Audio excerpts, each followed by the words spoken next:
اعوذ باللہ من الشیطان الرجیم بسم اللہ الرحمن الرحیم۔ اصول کافی جلد 4 باب نمبر 81 بھائیوں کے ساتھ گفتگو کرنا۔ حدیث نمبر 1 ہمارا تذکرہ اللہ کا تذکرہ ہے۔ جناب علی بن ابی حمزہ نے بیان کیا ہے کہ میں نے حضرت امام ابو عبداللہ علیہ السلام سے سنا ہے کہ آپ علیہ السلام نے فرمایا، ہمارے شیعہ آپس میں ایک دوسرے کے ساتھ مہربان ہوتے ہیں، جب اکیلے و تنہا ہوتے تو خدا کو یاد کرتے ہیں۔ ہمارا ذکر خدا کا ذکر ہے، کیونکہ جب وہ ہمیں یاد کرتے ہیں تو خدا کو یاد کرتے ہیں، اور جب ہمارے دشمن کو یاد کیا جائے تو شیطان کو یاد کرنا ہے۔ حدیث نمبر 2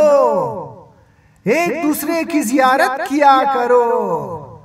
حضرت امام ابو عبداللہ علیہ السلام نے فرمایا، ایک دوسرے کی زیارت کیا کرو، کیونکہ تمہارا ایک دوسرے کی زیارت کرنا تمہارے دلوں کا زندہ رکھنا ہے اور ہماری احادیث کو یاد رکھنے کا سبب ہے، کیونکہ ہماری احادیث تمہیں ایک دوسرے کی طرف متوجہ رکھتے ہیں۔ پس ان پر عمل کرو گے تو کامیاب ہو جاؤ گے اور ہدایت یافتہ ہو جاؤ گے، اور اگر ہماری احادیث کو چھوڑ دو گے اور عمل نہیں کرو گے تو گمراہ و ہلاک ہو جاؤ گے۔ پس ان کو اخذ کرو اور ان پر عمل کرو، ہم تمہاری نجات کے ضامن ہیں۔ حدیث نمبر 3 یہ وہ مجلس ہے جس میں شرکت کرنے والا شقی نہیں ہوگا۔ جناب عباد بن کثیر نے بیان کیا ہے کہ میں نے حضرت ابو عبداللہ علیہ السلام کی خدمت اقدس میں عرض کیا کہ میں نے قصہ خوانی کرنے والے کی محفل کے قریب سے گزرا، میں نے دیکھا وہ قصہ و کہانیاں بیان کر رہا ہے اور یہ کہتا ہے کہ یہ وہ محفل ہے جو اس میں بیٹھے گا وہ شقی و بدبخت نہیں ہوگا۔ امام علیہ السلام نے فرمایا، دور دور وہ خطا و غلطی پر ہے اور ان کے لیے گڑھا کھود رہا ہے۔ تحقیق اللہ تعالیٰ کے کچھ فرشتے ہیں جو کرام کاتبین کے علاوہ ہے، جو زمین پر گردش کرتے رہتے ہیں۔ جب وہ کسی قوم کی محفل و مجلس کے قریب سے گزرتے ہیں جو محمد و آل محمد صلی اللہ علیہ وآلہ وسلم کا تذکرہ کر رہے ہوتے ہیں تو آپس میں کہتے ہیں، رک جاؤ، تم نے اپنے مقصد کو پا لیا۔ پس وہ بھی ان کے ساتھ بیٹھ جاتے ہیں اور ان کے ساتھ ان سے علم و دانش حاصل کرتے ہیں۔ پس وہ اٹھ جاتے ہیں اور ان کے مریضوں کی عیادت کرتے ہیں اور ان کے جنازوں میں وہ شریک ہوتے ہیں، اور جب وہ غائب ہوتے ہیں تو ان کی خبرگیری کرتے ہیں۔ پس یہ وہ مجلس و محفل ہے جس میں شرکت کرنے والے کبھی شقی و بدبخت نہیں ہوتے۔ حدیث نمبر 4 یہ اللہ کا فضل ہے، جس کو وہ چاہتا ہے عطا کرتا ہے۔ حضرت ابو عبداللہ علیہ السلام نے فرمایا، آسمانوں کے ملائکہ میں سے کچھ ملائکہ میں وہ جب زمین پر 1، 2 یا 3 افراد کے بارے میں مطلع ہوتے ہیں جو زمین پر محمد و آل محمد صلی اللہ علیہ وآلہ وسلم کے فضائل و مناقب کو بیان کر رہے ہوتے ہیں، تو وہ ملائکہ ایک دوسرے کو کہتے ہیں کہ دیکھو یہ تعداد میں کم ہے جبکہ ان کے دشمن زیادہ ہے، تب بھی یہ آل محمد صلی اللہ علیہ وآلہ وسلم کے فضائل و مناقب بیان کر رہے ہیں، تو ملائکہ کا دوسرا گروہ جواب دیتا ہے یہ اللہ کا فضل ہے، جسے وہ چاہتا ہے اسے عطا کرتا ہے، وہ فضل عظیم کا مالک ہے۔ حدیث نمبر 5، تم ورا اجتہاد کے ساتھ ہماری مدد کرو۔ جناب میسر نے بیان کیا ہے کہ حضرت امام ابو جعفر باقر علیہ السلام نے مجھے فرمایا، کیا تم لوگ تنہائی میں محفل سجاتے ہو اور آپس میں گفتگو کرتے ہو اور جو تم چاہتے ہو اس کے بارے میں بحث کرتے ہو، باتیں کرتے ہو؟ میں نے عرض کیا، جی مولا، خدا کی قسم ایسے ہی ہے، ہم تنہائی میں محفل و مجلس سجاتے ہیں اور اس میں باتیں کرتے ہیں اور جو چاہتے ہیں اس کے بارے میں گفتگو کرتے ہیں۔ آپ نے فرمایا، خدا کی قسم میں بھی چاہتا ہوں کہ تمہاری بعض محافل میں شرکت کروں۔ خدا کی قسم آگاہ ہو جاؤ، میں تم سے،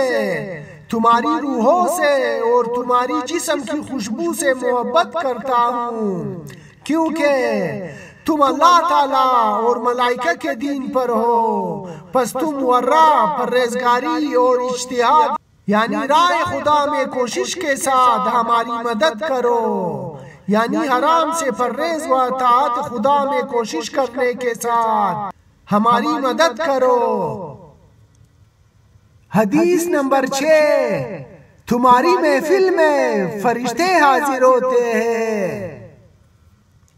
جناب خیاس بن ابراہیم نے حضرت امام ابو عبداللہ علیہ السلام سے نقل کیا ہے کہ آپ علیہ السلام نے فرمایا، 3 یا اس سے زیادہ مومنین نہیں جمع ہوتے مگر یہ کہ وہ ان کی تعداد کے برابر فرشتے حاضر ہو جاتے ہیں۔ پس اگر وہ مومنین دعائے خیر کرتے ہیں تو فرشتے آمین کہتے ہیں، اور اگر مومنین کسی شر سے خدا سے پناہ طلب کرتے ہیں تو وہ فرشتے خدا کی بارگاہ میں دعا کرتے ہیں کہ وہ شر ان سے دور کر دے۔ اگر مومنین کوئی حاجت طلب کرتے ہیں تو وہ فرشتے ان کے لیے سفارش کرتے ہیں اور خدا سے حاجت کو پورا کرنے کی التجا کرتے ہیں۔ اور زمین پر 3 یا اس سے زیادہ ولایت آل محمد علیہ السلام کے منکر جمع ہوتے ہیں تو ان کے ساتھ ان کی تعداد کے 10 برابر شیاطین حاضر ہو جاتے ہیں۔ اگر وہ گفتگو کرتے ہیں تو شیاطین بھی ان کی مثل گفتگو کرتے ہیں، اور اگر وہ ہنستے ہیں تو وہ بھی ان کے ساتھ ایسے ہی ہنستے ہیں، اور جب وہ اولیاء اللہ کے خلاف بری باتیں کرتے ہیں تو وہ شیاطین بھی اس کے ساتھ مل کر اولیاء اللہ کے خلاف بدخوئی کرتے ہیں۔ پس مومنین میں سے اگر کوئی ان کی محفل میں بیٹھنے پر مجبور ہو جائے تو جب وہ ایسی باتیں کرنا شروع کر دے تو اس کو چاہیے ان کی محفل سے اٹھ جائے، شیاطین کے ساتھ شریک نہ ہو